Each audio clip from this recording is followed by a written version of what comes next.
All right. Hello, everyone. Welcome to, I think this is the 11th episode of the Man Cave. I think this is probably the manliest episode that we have. We have so many dudes, right? And I think the testosterone is oozing. We have like even fire in our episode too. I think you can't get any more primal than that, right? I think for the next episode, we should literally all have like a fire going on in the background. We should literally be in a cave as we're recording this too, like, just to be on theme. But yeah, so I think as everyone can see, we have a lot of new faces. Some of you guys might know these individuals, and you might have heard their voices. But even for the ones that you've heard before, you might not have seen their faces. So for that, we wanted to give. I think we have four new individuals, just some time to introduce themselves. And I think for guys, one of the things is we don't really like superficiality, so we like just kind of getting into things, like just jumping straight into it. So instead of like going over like the stuff that no one cares about, like your age or your gender or anything like that, we want you to just go into like a little bit about yourself, sure, but also about some of the different ideas that have been kind of on your mind with respect to like guys in Providence, with respect to any of the topics that we've been discussing on the Man Cave, or just in general that you think is important for all of Providence to consider. And so anyone can lead us off. I think if you're new, you know you're new, so feel free to just jump in. I can go ahead and start. So, my name is Justin. I am Eddie's younger brother. Right now, I am in dental school in Philadelphia. And yeah, I think one thing, Eddie and I, we talk a lot, like especially like when we do long drives, like today, we like drove from our hometown to Tahoe, which took about like 2-3 hours, and we talked a lot. And I think I think 4 or 5 hours. And I think the cool thing about being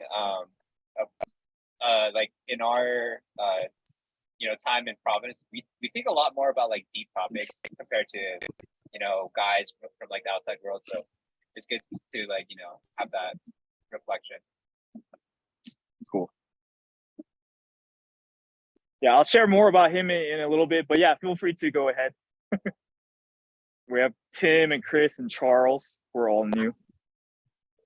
Tim, you want to bring out your scented candle before you start talking? your wife's scented candle. That's a fire. I don't know if it's a manly fire, but it's a fire nonetheless. It's a little one. I'm indoors, so sounds good. But go ahead, Tim. Tim Tavernetti. I can't see everybody's faces, so I'm assuming I'm the oldest one here.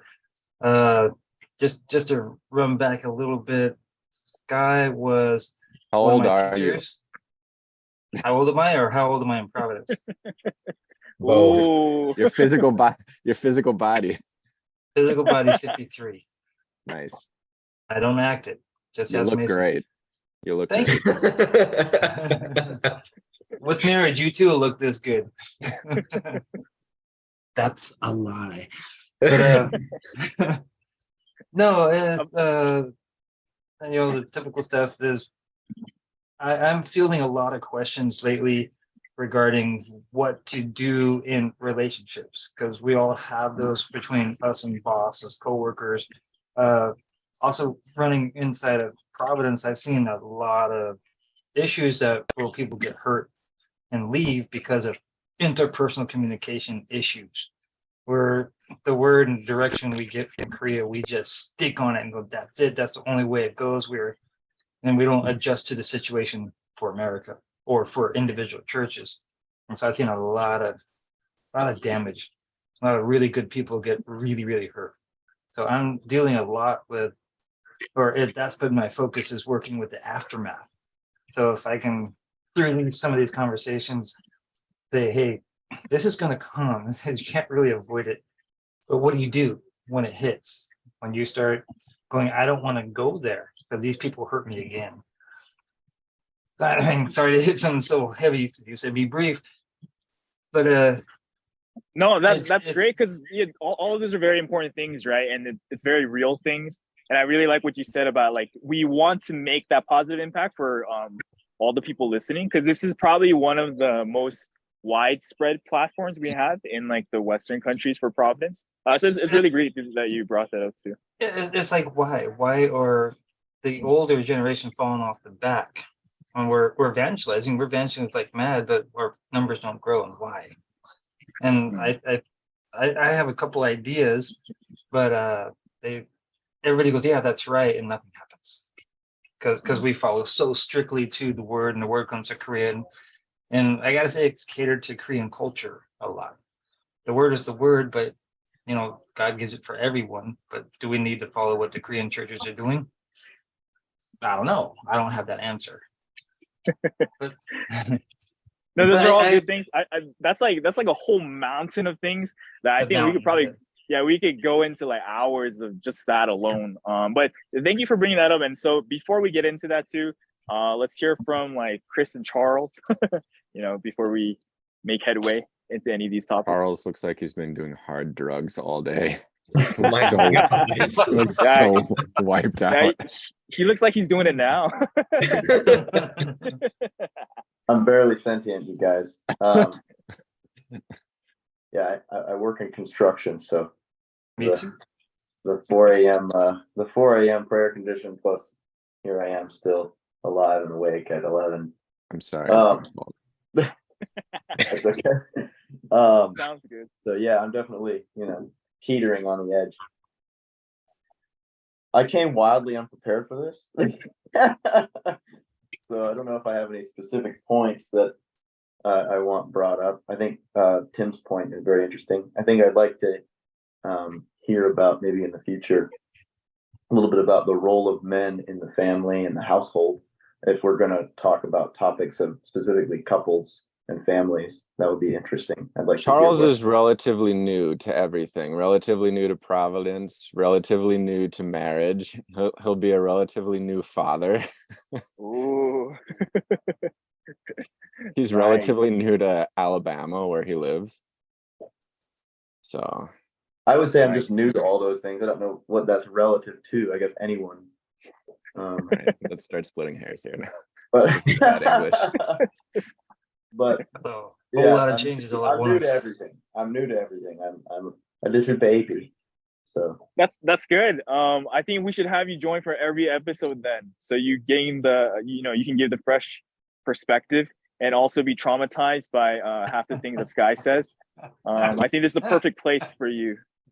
Yeah, Charles, join every single episode. We don't care about your sleep depravity. Or my poor wife.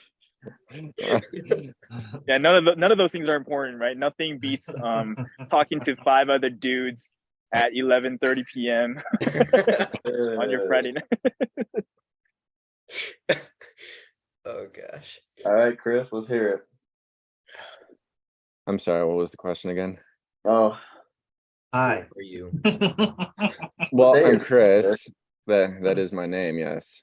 I'm from Minnesota, I suppose. What else did you want to hear about?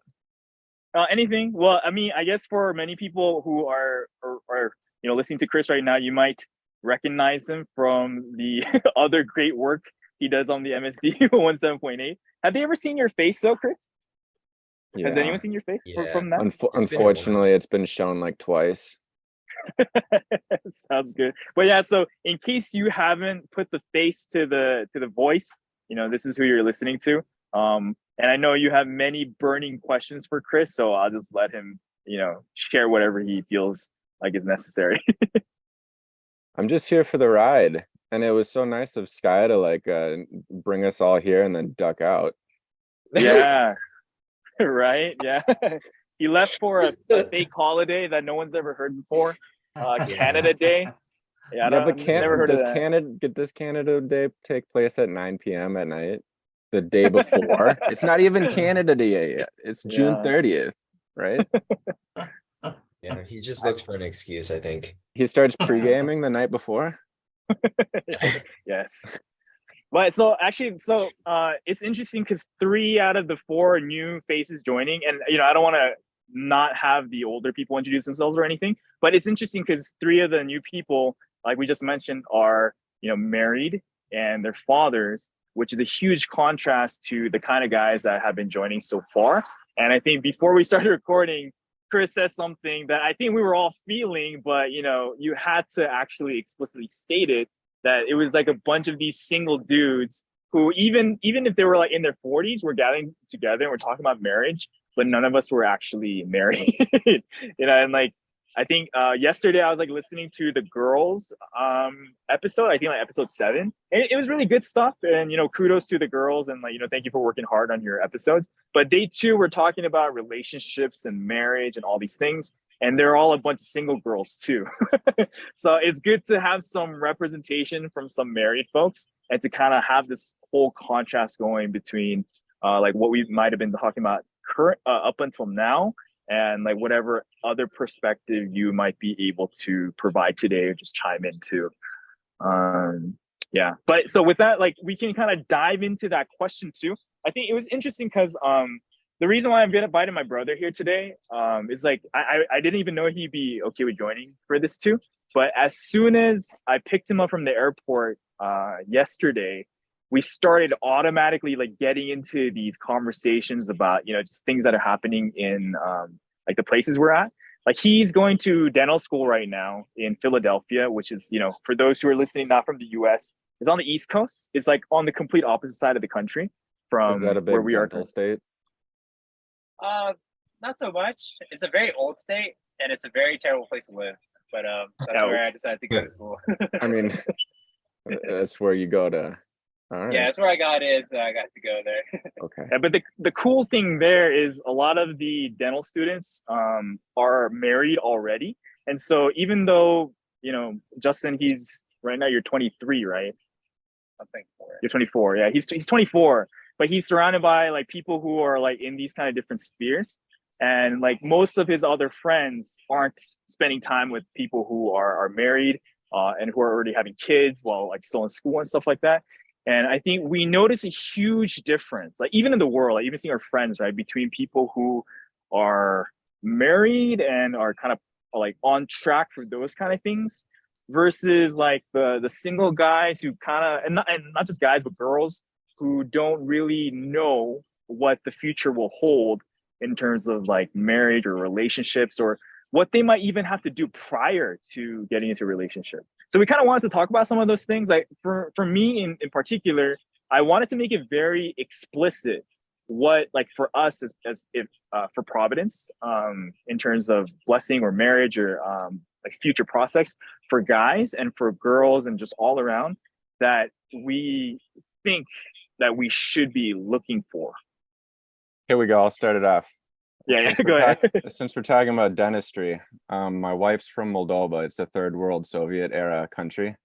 And she told me before marriage that in Moldova, when you're looking for a spouse, you open their mouth and you make sure they have all their teeth. and if they do, then that's a good prospect there. So Solid. Word of the wise. I don't know how much more explicit you want it, but like gum disease, you can spread gum disease by kissing people. So you definitely don't Oh gosh. Yeah. Yeah, I'm not sure if that's what Chris was referring to, but we'll take both. we know the old wives' tales. They got some bits of truth in there. It's kind of like looking a gift horse in the mouth, right? You guys understand that statement? No. No, when the statement is when you lift a gift horse in the mouth, if the horse's teeth are messed up, the horse won't last, won't be able to do any work. So when they say, hey, this horse is gifted to you, it's a huge gift. But at the same time, it's a gift worth taking. So when you say we give you this gift, you're kind of going, no, I don't want it, even though it's something you need.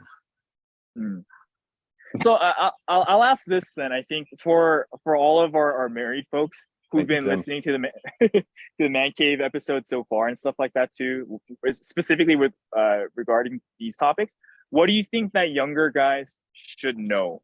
Like I think there's like a two parts to the question. What do you think younger guys who aren't married yet, might be considering marriage, or just may not even have been thinking about it, but is like now interested in because of this topic, what do you think they should know? And I think it's too broad of a question. You need to narrow it down a little bit. Okay, is there something stupid that we've said so far in the last few recordings while talking about this stuff? Oh yeah, go ahead. Anyone can jump in. Go ahead, Tim. Chris is going through the mental list. I hear a lot the single guys saying the old ball and chain being tied down. I'm not going to be able to do what I want. That's absolutely false. You have to do more bargaining for sure, but after a little while, when you start meshing, you start wanting to do things with that person. And it's like we had several trips to Yosemite planned for just guys, and I couldn't go without my wife because she loves it. So I just didn't want to go. I mean, I wanted to be with the guys, but I didn't want to leave her behind. So it's stuff like that. It's not being tied down. You're kind of tied to, but it's something you want to do. So it's that connotation of I don't have no more freedom. It's actually reversed. You got more. So because they'll give you other options you didn't think about. The hope when you marry is that you're marrying someone that you will share the same will with. That's the desire. So if you do that, then you'll want to be doing the same thing together naturally. That would kind of be what you're after. So it isn't like you're trapped as a result. Actually, you're, especially in reference to compared to living in the world, it's actually, as Tim said, a pathway to freedom in a lot of ways, because you're freed from a lot of the misery associated with either living a worldly life or just living a lonely one. It's you have a partner that's with you, holding you accountable all the time with regards to the conditions that you set, for example. And you also have someone that you can contend with and who you can confide in all the time. And those are very valuable things. I think it makes life easier to have a partner that's taking care of the things that you're not necessarily taking care of all the time. I think specifically in my case, it's made the quality of life increase for both of us in general, just because I go off and I work, and then when I come home, things are orderly. And when you're living as a bachelor, that's I don't think I'm speaking just for myself when I say that's not necessarily the case. The house sometimes gets into a little bit of disarray. So I would say actually it brings about a lot more freedom and joy than prison. It's not prison at all. Some of you guys sound like you have Stockholm syndrome or something. No, we're okay. I promise there's not a gun pointed at my head right now. Wink twice if your wife's listening. Just kidding. But that's all very insightful things. I think one kind of related question that I had that I think that would be useful too is I'm wondering if there was like any big difference from your expectation of marriage before you were married and then like now. Was there something that you were like, like this wasn't what I thought it'd be like?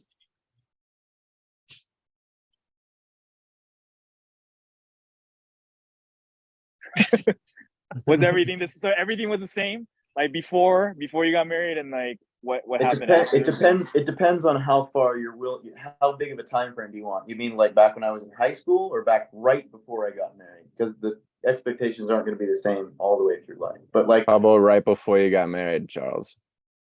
I would say the expectations were set at least fairly realistically as far as we are now, which is not very far. But before then, yeah, I mean, there are some pretty unrealistic expectations for what marriage is supposed to look like. Let's hear your expectations of children, and then after it pops out, fair enough. Reality. Fair enough. But I guess an unrealistic one that a lot of people get to early in life is that your partner should be someone who's easy to love and comes naturally, and that if there are any conflicts in the relationship, something is wrong. This idea is false. If you don't work out things that happen, and sometimes it devolves into some kind of a conflict, if you're not willing to engage in those conflicts, what you're actually doing is you're creating a resentment garden. You're growing little resentment fruits, and that's a really good way to destroy a relationship. So you have to be willing to hash things out when they come up, when they show themselves, because otherwise you're really just kind of sort of the author of your own future demise. People think, oh, I shouldn't make a big fuss about this little thing, even though that little thing happens every single day. Any little thing that happens every day isn't a little thing. It's not. So it's important to bring things up as they arise and deal with them head on. Because if you don't, if you're not willing to, deal with them as they appear, then they just grow big and big and bigger in the dark. And before you know it, you've got huge demons all around you, and that's not good. So that's that's so deep. In fact, that's too deep. That's too theoretical. Give us like an episode, right? That kind of like just shows that. Like, give us a real episode. Give us something juicy that we can see from what you're talking about. Okay, so here's an example. My wife gets frustrated because I leave the soap up on the counter. After I'm done cleaning dishes, I leave the soap on the counter rather than putting it under the sink. And you'd think, well, that's not really that big of a deal. She can just come by and set it under the sink. That's not a big deal. Now multiply that little bit of frustration millions of times. And you have one really big frustration that never goes away no matter how many times she mentions it. That's a problem. So if you don't sort of negotiate a solution, and when you negotiate solutions, you should start with the least possible intervention to bring about compromise first. Don't go to extremes just to punish the other person, because that's another way to make a mess. But anyway, I don't know. That's as specific as I can get. No, to piggyback on that, the wife and I's first real argument came about 5 or 6 years into our marriage, and it was over how to put dishes in the dishwasher. She had a method she learned, and I had a method I learned, and it did not jive. And we're also doing a sugar smart diet, which means you cut out all sugar for 2 weeks, and about the third day your body just revolts and you're mad at everything. So we ended up literally having a yelling match for about 10 seconds, and she yelled at me and said, "Why are you yelling at me?" And I yelled back, "I don't know." Because I don't have any sugar. That's what it was. But it taught us, okay, we have different methods of doing things, and we really enjoy cooking together now. But at the time, we would have one help and one standby, and so we couldn't do it together. But now we kind of got a system. One's main chef, the other's the secondary chef. Sous chef. Yeah, sous chef. Correct. So that's part of the compromise you're talking about. And it's not something we sat down and go, let's try this. It was, we were getting in each other's way, because our countertop literally is like 3 feet. It's like small for 2 people. You're crammed in there. So we had to really work on that. Something that we brought up is, what is all this? Marriage is work. But it's not a harsh taskmaster. The most successful marriages are the ones that people worked on the issues the most. You try this, okay, it didn't work. You're frustrated. Let's try something else. As long as you can take your emotional compromising anger and pull back from it a little bit, give yourself a little breathing room between your reaction and the anger. And you just go, okay, what is the root cause? And it only takes a second. And I say, why am I mad? She's not doing it the way I'm doing it. Okay, big deal. There's more than one way to do something. And usually everything is diverse. Like, there's many times Carmen has no idea I'm mad, because I take that step back and go, is this a big deal? No, because I'm facing a real situation where her health issues are stacking up. And it's to the problem now where if I don't do it, it doesn't get done. So what do? I have a choice. Do I show more love, or do I demand certain things and harm her more? Because she'll do it. So I have that balance going, okay, there's a part that I have to push, and there's a part I need to stop, because her body will break. And we've done it several times. And then she feels frustrated even more that she can't help. And it's just a hard process.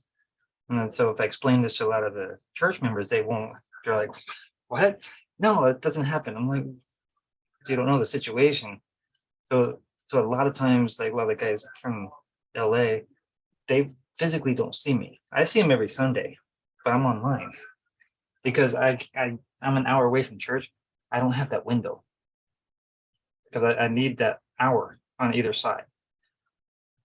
But that's just my condition. So just guys, just work on things because we hide, right? We hide our emotions. We don't cry. Yeah, But it's key. It's key. Talk to people. Like we also don't talk about medical stuff to each other. If you're younger, so I'm assuming you don't have many of these. They're coming. They're coming. But it's just part of it's part of aging. So it's talk. I'm an open book. I talk about everything, and my wife's a closed book. She don't talk about nothing. Now that's the Latin way. Yeah, and it's just got you to learn with it. Just roll with it. But talk to each, find someone that you trust. And if you don't, just be brave and say, hey, I got this going on. You gotta ask Mason. I've asked him some just cuckoo questions. Yes. Can I actually ask the married people question? So in middle school, like now that all of like my friends are like in my cohort is like starting to get married and like engaged and stuff. A lot of people like obviously ask me the questions like, "Oh, are you dating anyone? Like, are you how come you're not dating? How come like not this that?" And I feel like a long time ago I used to just like kind of brush it off, be like, "Oh, I don't feel like it right now, whatever." But now I actually try to like if like they're my friend, I really try to explain kind of like the process of the blessing a little bit, like not like exposing anything, but like kind of just giving them a little teaser, and that way I find that I come to accept the blessing a lot more, like the idea of it, and so on and so forth. But the biggest thing that a lot of the people, my friends, can't accept or like are like shocked by is like, oh, are you okay with getting married to someone that you've only known for like X amount of time? So I don't know, like if you guys had a perspective on that, like what are you guys' thoughts? Because most people like to be in a relationship for like years and years before they end up getting engaged to people. Whereas for us, a lot of times it's going to be like, a short duration of time. Like what effect do you think that has on your guys' marriage? I'll go first. Sentinel said to my group, because it doesn't matter who you marry, if you prepare yourself, you can marry anybody with any temperament. And I was shocked. And the Hey, person I Tim, ended up marrying, back up a second. How long did you know Carmen before you married her? I knew her 10 years before, but we hated each other until church. That's true All story. right, similar situation here. Yeah, but it was cool. After we knew each other in school for 4 years, just as acquaintances, and then between '98 and '03, we didn't talk at all. What's the similar situation? That's kind of vague. Oh well. So Tim, then you were like, "Let's get married." how did you guys reconcile your deep hatred for each other in order to get married? It was a mutual friend that said, "Let's go camping," and her dad had hidden all her camping gear. Just he's a pack rat and just hides it all. And so it took us 5 hours to get it, and then another 5 hours to get where we're going. So we arrived at 5 a.m. and no one would help her. She had a giant tent and all this gear. So I was the only one that helped her, and I realized with her being so tired, she was being really nice. And compared to my previous relationship, I'm like, oh my God, this is night and day. This is night and day. This is someone I want to hang around. She's smart, industrious, works real hard. So let's just see how she is. And that was 2002, and I came to church in 2003.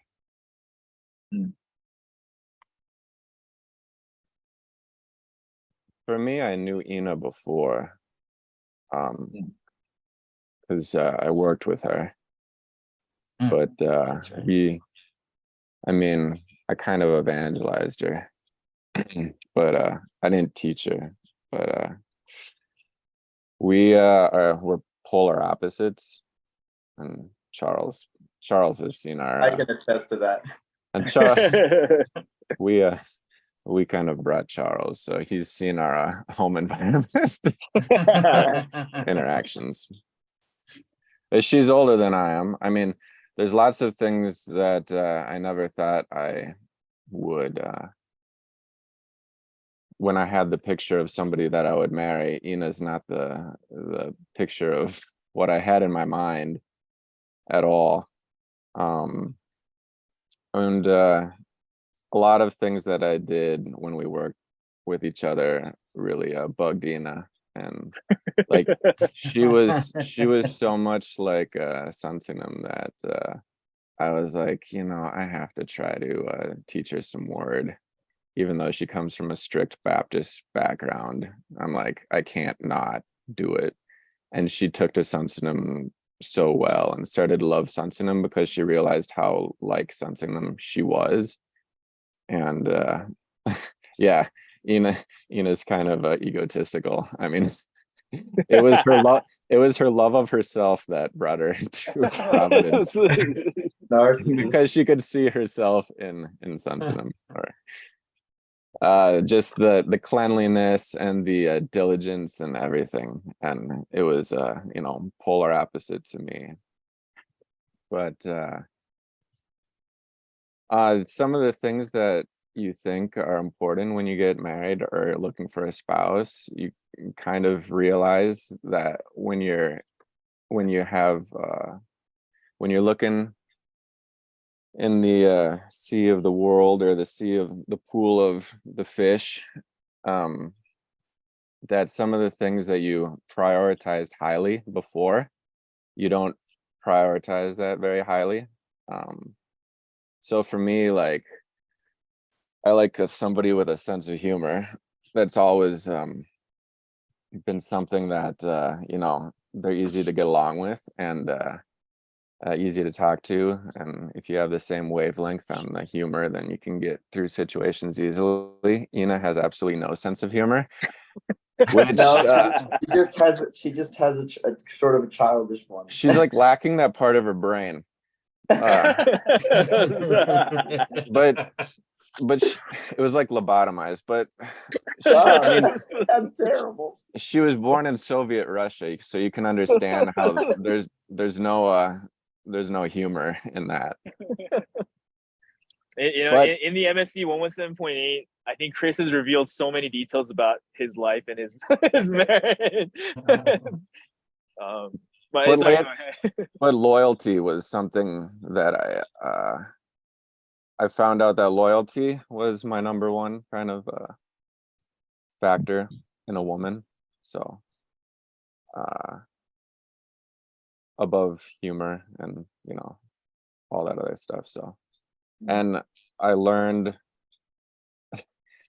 I kind of find it hilarious how much of a sense of humor Ina lacks. So like, I didn't really think I could get along with her for years and years and years, but I find it hilarious how much of a sense of humor she doesn't have. So that in and of itself, like, I don't know, I find it hilarious. But so actually, this is quite interesting, because I think the details that we're providing shows the contrast between people who are married and the members who are single too. So I wanted to get to even like Mason and Mr. Cameron as well, because this topic kind of came up because the more I was talking to Justin, and we're like even talking about our friends in the world, and it was like it's just such a shocking difference between people who are in Providence and people who are not, like in terms of their priorities and their ways of thinking. But even in Providence, right, between people who are married and single, and then so like there's like these kind of different stratifications. So if you're in Providence and you're like in this late 20s, early 30s phase where you're kind of thinking about marriage, you're different from people in the world who are in that same age range. And then like people who are already married within Providence, there's another layer of difference, right? So I think the details that we're providing are kind of helping us to highlight some of these things. But so to kind of get to that, I wanted to see if Minister Cameron or Mason and stuff like has anything that they can kind of show like what their life is like now, like what kind of things are on your mind. Like the priorities that like Chris mentioned, like because we're in that before stage. So what are the priorities right now? And then maybe this will give insights for the married folks about where some of the kids are in this generation. What is a priority right now before getting married? Is the Yeah, or question? just like, or wherever you are right now, like, you know, what kind of things are you prioritizing in your life? Veganism, working out. Nailed it. You're moving soon too, right, Mason? That's actually a big one. Yeah, I'm moving, and the primary reason why, aside from I really believe it's God's will, is because of financial reasons. I hate, hate being broke. I've been broke for years, guys, like years and years and years, living seemingly paycheck to paycheck, and it frustrates me to death. And so, um, I want to, start making more money, and it's not easy because I don't really have a particular, skill set that I could capitalize on, in my mind that I can conceive of. So it really, is challenging. And right now, looking for a job in Georgia, it's not going well. I'm just gonna say that right now. So one of the things that is really on my mind right now is preparing the financial aspect, because we've spoken many times about this kind of thing already, and yeah, some guys are gonna be like, it's okay to be the stay-at-home dad and da da da. I get that. I accept that it works for some guys. That's not me. Like in my deepest heart, that's not who I am. I want to be the one to go out, and I want to be the one to provide, because I want my wife, my future wife, and my future kids to be comfortable. I don't want them to have to stress and worry like I have for years and years and years about how am I going to pay the bills? Am I going to pay the bills, or am I going to eat? I don't want that to be a problem for them. So yeah, that's one of the biggest things for me right now. Preparing the things financially, on top of, of course, some other things, like I could still polish my character, of course, and I could still work on my mentality and my habits that I don't like, and that I've identified. But aside from that, preparing financially so that I could prepare for a future family is probably the number one thing, aside from, like, spiritual aspect. Yeah, it's definitely number one. So actually, that's really interesting too. But I kind of am curious to ask whether like for, and not just for the married folks, but going forward, if you think, like, just hearing from what Mason said, if some of these things will change if he were to get married, or like, when after he gets married, like, or what kind of like thought process you might be able to foresee for Mason or someone like that, because I think a lot of guys subscribe to what Mason said too. I think there's actually a lot of value in thinking in that way. It's not necessarily the only way to do it, as he himself said, but I think the way that we organize families and the way that society is organized is founded on a biological level. God wove it into the reality of nature itself. And the female neurological system is built around the mother-child dynamic. And so they're much more suited to nurturing and being directly involved with the upbringing of children than men are. That doesn't mean that fathers aren't important. Of course, they're very important, but they play a different role. Women tend to be higher in neuroticism, which is linked to negative emotion, but essentially what it is it's sort of like this hyperfixation on risk assessment. And so, for example, when you look as a mother, when you look at a room that your toddler is playing in, what you see is the corners on tables and the hardwood floor and the brick hearth and all these things that he can hit his head on. And as a father, what you see is, look at how much fun my kid is having. Let's go roughhouse. And those are two very different things, and they're both important, but they're very different. And so, I think the way Mason is thinking, where he wants to go out into the world and compete and bring home resources, that's fairly natural given just the biology of man. That's just the way it is. And so, that doesn't mean the women can't also work. I think if they're inclined to do that, they should obviously feel free to do so. That's a great thing to do. But if you have that conviction and you're willing to work that hard, because of course it is harder nowadays to earn enough for a single income household. But if you're willing to put in that work, Mason, then it is worth it. It's very worth it in the end, because it creates a completely different dynamic. I know when I was growing up, we had the blessing of having a mom that stayed home with us and was with us throughout the day. And she did lots of things. I mean, she was very active, but wherever we were, she was also there. And growing up with my peers, I can kind of count an enormous number of blessings just on that basis, because of how active in my life my mom was, and specifically both of my parents. A lot of my peers, they grew up, and essentially what they had was both parents were working, and they would take shifts for taking care of the kids. And that can work, it does, but it's very exhausting for the parents. And so oftentimes they won't have time to really play and have recreation with the kids.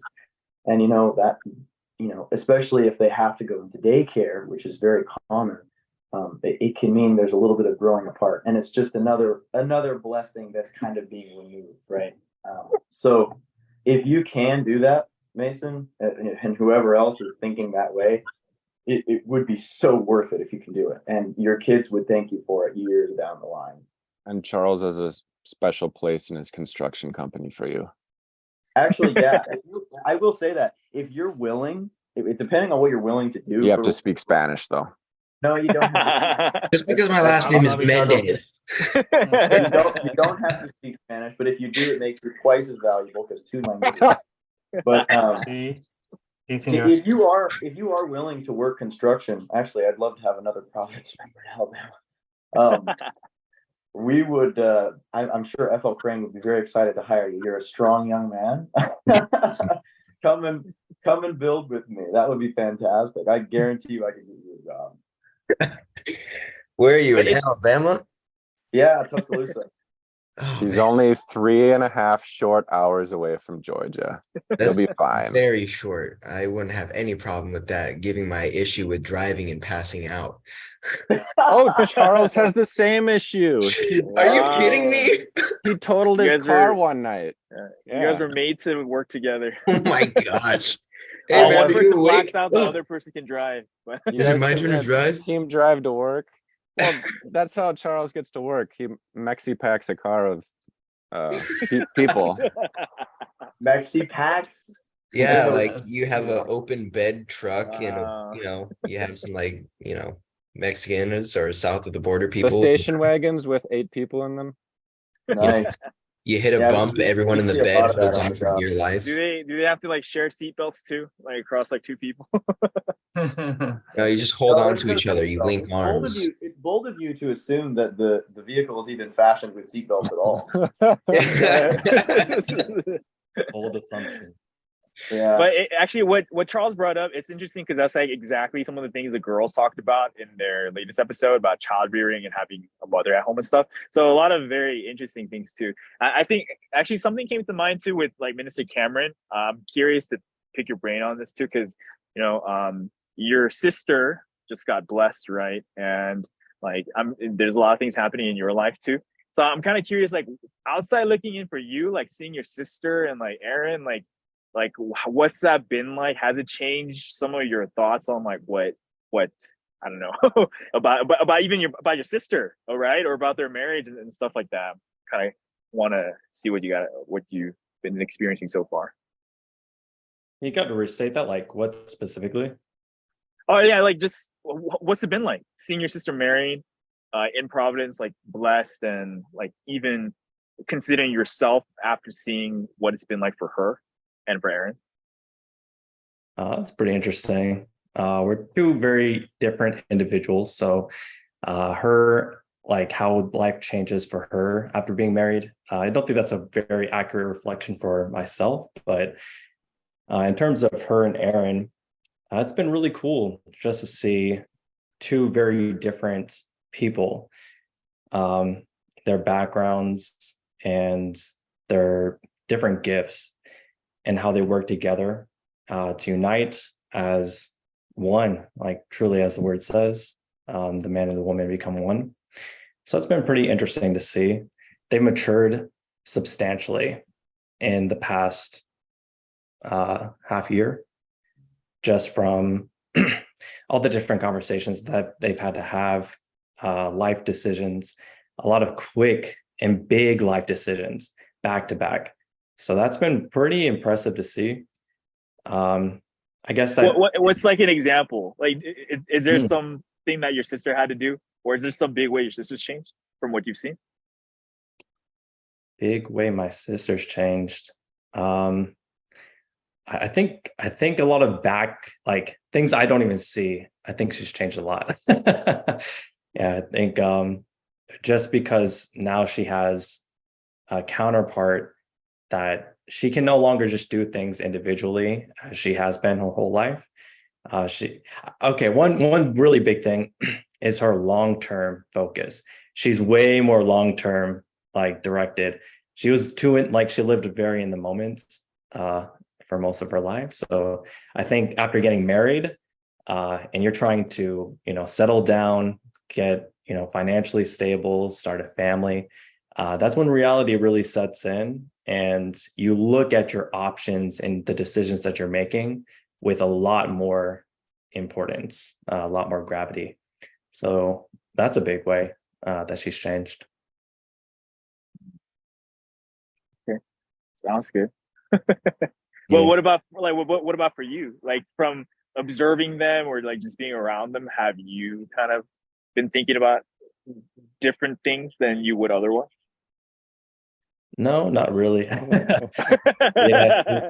that's fair. Yeah. Yeah. Well, I mean, because for myself, I already was taking a lot of things into consideration. Something always says there's different seasons and stages for every single human being's life. So I really tried to live by that word and apply that to my life. So I've done a lot of things with forward thinking of, okay, by the time I'm 30, these are the different goals I have in place. This is the kind of person, the kind of man I want to be, both spiritually and physically. So that's kind of how I focused. I don't get too caught up in, what other people do. It is good to see it in like real life, I guess, but I guess I wasn't too affected personally. Sounds good. So actually, there's kind of a thought came to mind based on something that Tim said, I think at the very beginning of today's recording, about when you were kind of going through the process at that time. Something told everyone, like, if you make yourself sufficiently, it's not really about who you get together with, right? Like, you can kind of mesh with a person of any kind of disposition. So kind of based on that, I guess this is a question for everyone. Like, what does it really mean then? Like, specifically for guys in Providence, like, how should guys be? Like, how should guys prepare themselves? Like, not just for the blessing, but just overall, like, in their life of faith, like in Providence specifically. Like, what does that mean for you? And then, like, if that's kind of like a vague and abstract question, what do you want to see from, like, let's say, even the other guys at your church, or like from the other guys that you've run with, or what would you want from them or for them? Or what do you think they need? If they're lacking something, what do you think they need? I think the one thing that the guys in general deal with is that fear of, will I be sufficient? Can I provide enough? That's a huge toll. Even though I had my career already going, and when I came into Providence and got married really fairly late, married at 36, and that precluded us from having kids. So it changed everything about finances. I was really worried about it because my wife had, at the time when we got married, she was making 2 to 3 times what I was making. But within 3 years, she couldn't do it anymore So the roles reversed. So all of her income went to maybe an eighth of what she was making before. And so all the financial slack hit me, but just how God works through, you just keep going no matter the, I mean, during the time I was getting massive persecutions at work, and so was she. And so through all that, just because we just kept to it and, stayed positive, I know one of my goals that I put up for myself in 2017, I hit that last year. Actually, I hit both of them, and I never thought I would hit it. So it's like, how is that possible? And it's not. I mean, it's just trust in God, and uh, just trust that He'll work with you. He'll bring money like you gather dust. It's a little piece at a time. And mind you, I didn't feel comfortable with my finances till I was 49. That's 2 years ago. So I hate to say that you'll be like a windfall. It won't happen. I promise God, if you give me the winning lottery numbers, I'll give him 90% of it. Just let me keep 1 million. And of course, he doesn't give me the numbers. So it's don't fear. Don't fear. God knows what you need. It's that scripture, and he proves it. As long as you it hurts, you do your 10% tithe, you give whatever you give, he gives back. And it comes different. This comes financially. So just things just work out. I never thought I'd own a home. I've been here since 09. And I spent all of 2000, basically 09, 2 or 4 years later, I didn't work for an entire year. I couldn't get a job. I'm in construction, and sometimes as an inspector, you got nothing for an entire year. And I'm like, how am I even paying for it? I had really no clue how I was even paying for it for an entire year. So I was like, God just makes it happen. It just makes it, just don't worry. I know you're going through dentist school. I'm looking at you. And so, and I know a good friend of mine just graduated, and he is in massive debt. And I'm like, don't worry about it. You probably don't know her. It's Stephanie. When she came, she went through the master's and then to a doctorate. She's a physician assistant. She had $300,000 in school debt, and she just by word of mouth got a job where they not only gave her like, it was insane, like 200 grand a year. They paid her school debt. I'm like, what? What are you doing, God? That's insane. And so it's just, he'll put you in a spot where you're comfortable. Like Carmen, when we got together, she was making 125 a year. Now she makes maybe 20, but she's really happy. I'd rather be happy than be rich. So the money, don't worry about it. Especially when you're married, you work things together. You have two paying for the same thing. So it's not as hard. So there's hope. Yeah. Great advice. Thank you. I was out with a kind of a prospect that I'm grooming. What? Came off here. Thus language. For evangelism. Oh, sorry. A young boy, yeah. I took him to the Converting to Catholicism, no. took him to the old gymnasium, and no, I was having a talk, mostly listening to what he had to say. I was like, how's it going? What you been doing? And talking about his happiness and about his life. And he said something that was kind of profound about balance. Should I do something with my, can you hear me? Yeah. Oh, I'm sorry. Balance is really important. So he was saying something along the lines of that. But in Providence, I realized that a lot of people don't have balance. They go full steam ahead with the spiritual, and then they forgo the job and the schooling. And then I see those same people who did that, they're like, oh crap, I'm I've been running for years and now I don't have any money. So then they pour everything into the physical, and then they lose kind of their spirituality and sometimes even their faith. So as long as you work 40 hours a week and you do your, give God your spiritual time as well, and you have that balance, because you need a daily balance. You can't balance it out over a course of a year. I think you need daily balance to keep yourself happy every day. And that also moves you forward. If you're not, you need the consistency to keep moving forward, because you can't buy a house overnight.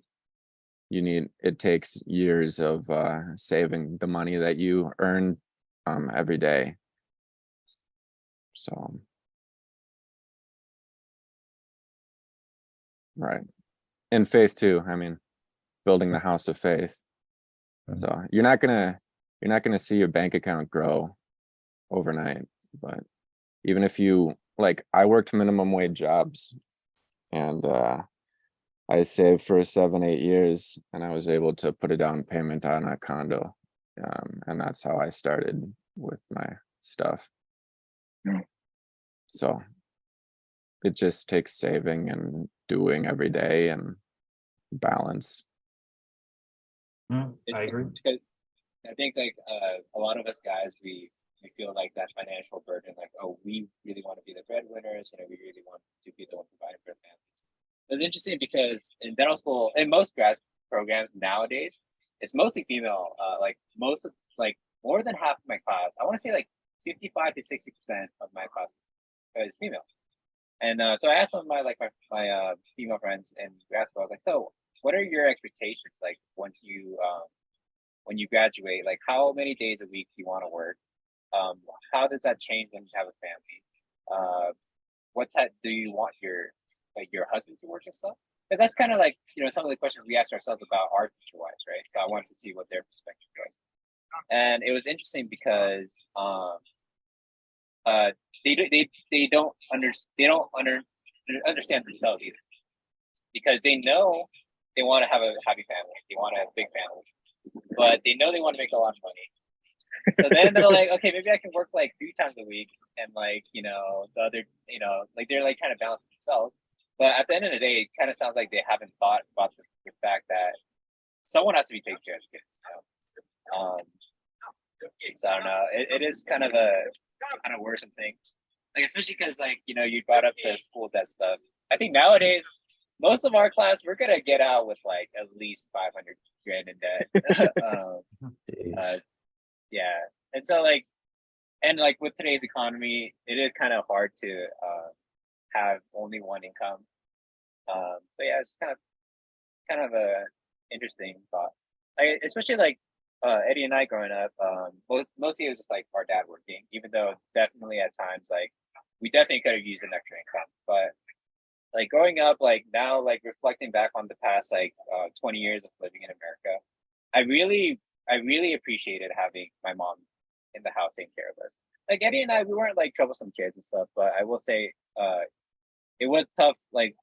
Granted, Eddie was the older child, and a lot of times he was taking care of me if my mom wasn't around to watch over me and stuff.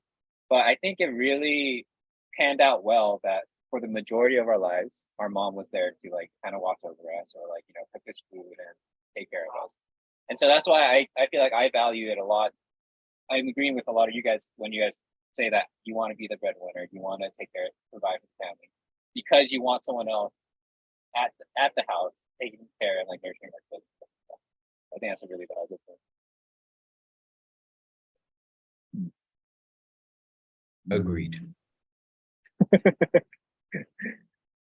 How about for the rest of the guys who haven't spoken yet?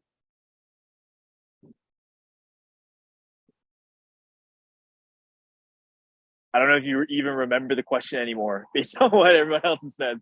But stuff, I guess from based on what everyone says, what's something you want guys in Providence to know? I guess the kind of answers that we've given has kind of changed the question somewhat. It's what do you think guys should know in Providence? I agree with Chris on the whole balance thing. Because I remember when I first came to Providence, all I cared about was like the spiritual stuff. Because of course it's valuable, and I saw the value in it, spreading the word and evangelizing and teaching. It's one of the things that I really want to continue to polish is my lecturing skills, because I could lecture.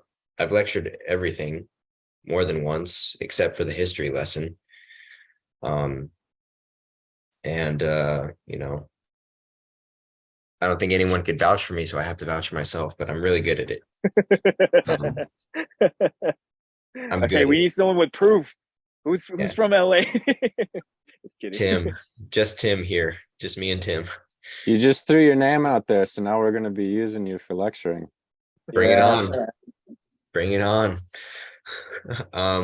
But yeah, I really saw the value in it. But the thing is that I was spending so much time on the spiritual things that I really wasn't paying too much attention to the physical needs that were necessary. You know, I've never been like a real big family guy, like, you know, the family I was born into. Um, Never really had a lot of deep connections with any particular family member. Like, you know, me and my sister, my older sister, are closer now. I have a better relationship with my parents, but it's really as far as it goes. You know, I have a couple handful of siblings, but we don't talk frequently. It's not that we don't get along or anything, but it's just, you know, not natural, so to speak. So the more time I spent at church, the more time I spent doing events and evangelizing and practicing lecturing and lecturing was more time away from building a stronger relationship with my family earlier on. And aside from that is just working on myself in a more physical manner. Like, yes, I exercise regularly. And even when I was younger too, when I first came to Providence, when I was 20, yes, I did. But I realized a couple of years ago, of course, Sunsonim has mentioned it, but how really important it is to find that balance. Because when I started to work out a lot, like every single day, a couple of years back, like 3 years ago, I started to, like, you know, really develop physically. And I was basically I was like showing off to God and the Holy Spirit. I was like looking, like flexing all the muscles, and I'm like, oh, like, God, Holy Spirit, like doesn't this look good? And the inspiration that I got from the Holy Spirit was like, it does look nice, but make your spirit in the same way. That sounds like you're putting words in the Holy Spirit's mouth. I don't know if I can. That's the inspiration that I got. Like, Yes, it does look nice. it looks nice, but make your spirit in the same way. And I'm like, oof, shots fired. So balance is super, super important. You can't be one-sided, or else you're going to be walking with a gimp. You're going to look weird. It's not going to look right. Yeah, I think the question, right, that Eddie stated, like, what would be the advice for guys, especially younger guys? So I came to Providence when I was 17. So I had the blessing of youth on my side, a lot of experience, but still very young. And I think it's important to know what your goals are, short term and long term. The further out that you can understand what you want to do, the better you can position yourself sooner to place yourself in the right position, so those things end up working out. Things that you should consider is spiritual and physical, right? So what are your spiritual goals?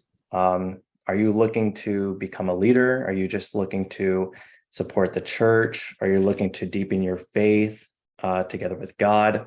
What are these things, right? How are you going to do it? How much time do you want to spend devoted to it? If you know that, then you know where you need to balance, right? Because like everybody is saying, it's important to balance, but it also depends on what you want, right? If you just want to live a spiritual life, then you better do it well, right? You shouldn't do it just like half-heartedly, saying, yeah, I'm just living for God. You should really have a goal in mind. I think it's important to also surround yourself with a good support group or those who can encourage you to really be accountable to your goals. That way you don't end up backsliding. And then I'd also suggest looking at your best options. For myself, when I was young, I didn't really know the end game 10 years down the line, but I knew a rough outline, right? So I'm good at technology, I'm good at speaking to people. So those are like two of my gifts. How can I use that to set up my future? And with just that broad of like expectation, that's how I pursued my degree in college. So it did make sense for me to actually go to college, even pulling out a couple of student loans to really learn something that would be worthwhile to make enough money, to support my career and my future family. Simultaneously, while I was in college, I did seminary with Providence. So I was really focused on becoming a leader within this history. So these were like two big goals that simultaneously I was working towards achieving, but I did it in a strategic way. Sometimes I had to be more spiritually focused. That was mostly campus life. But then once I graduated, I definitely shifted focus and was focused, on establishing a good career. And now I've been in my career for about 5 years, and I'm kind of doing both at the same time. So embarking on a new adventure, a new journey at the moment. So hopefully that's helpful advice. Yeah.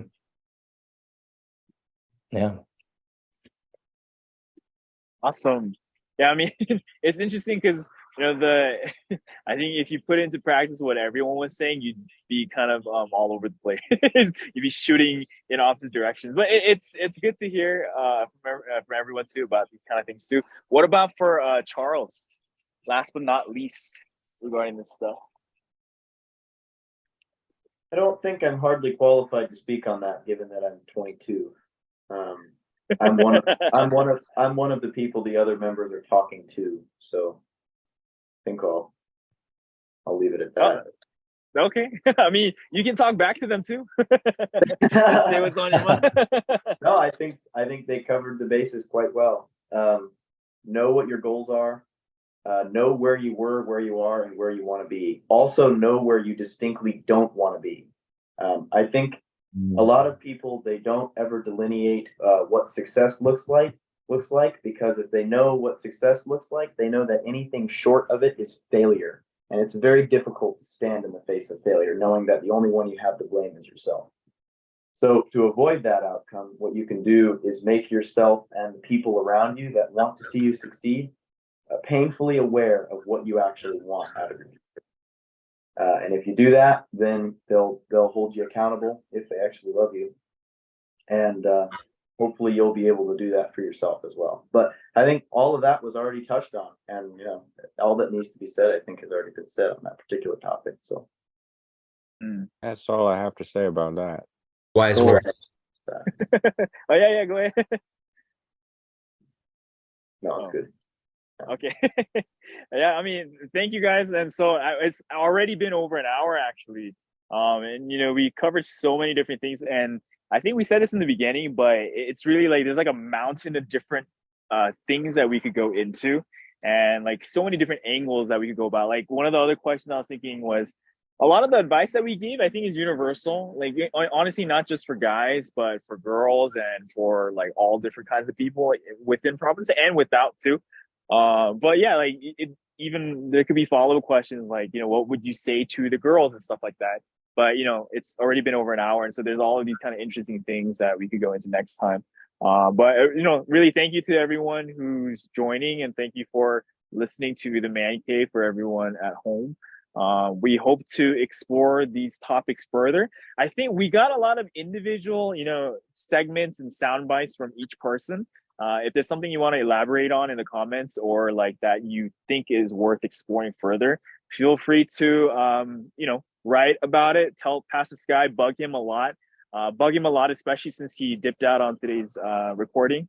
And if you want to join and talk about it, today we had so many people join, and I think we want to kind of break these up so that more people can share in depth about particular things. Yeah, so feel free to join and add your 2 cents to these kind of conversations.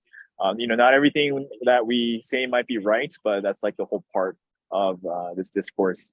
But anyway, so I don't think this episode will be posted for a couple weeks, but it is the well, I guess for some folks it's Canada Day, so you can go ahead and go. Yeah, you can go ahead and go celebrate that. But if you want to celebrate a real holiday, you can celebrate, Independence Day. So, so all across the world, Happy America Day for for those who are not here in the States. Charles, check it out. I cut an American flag in half and I'm using it as curtains. Wow. Patriotic. That's disrespectful. How dare you cut it in half? This is not what the founding fathers would have wanted. Pretty sure it's against the law. Didn't broadcast that. That's actually protected free speech, so you can do whatever you want with it. Point is valid. But anyway, so I guess we'll end the recording here for this segment. But thank you guys once again for staying with us for this episode of The Man Cave. All right. Bye, everyone.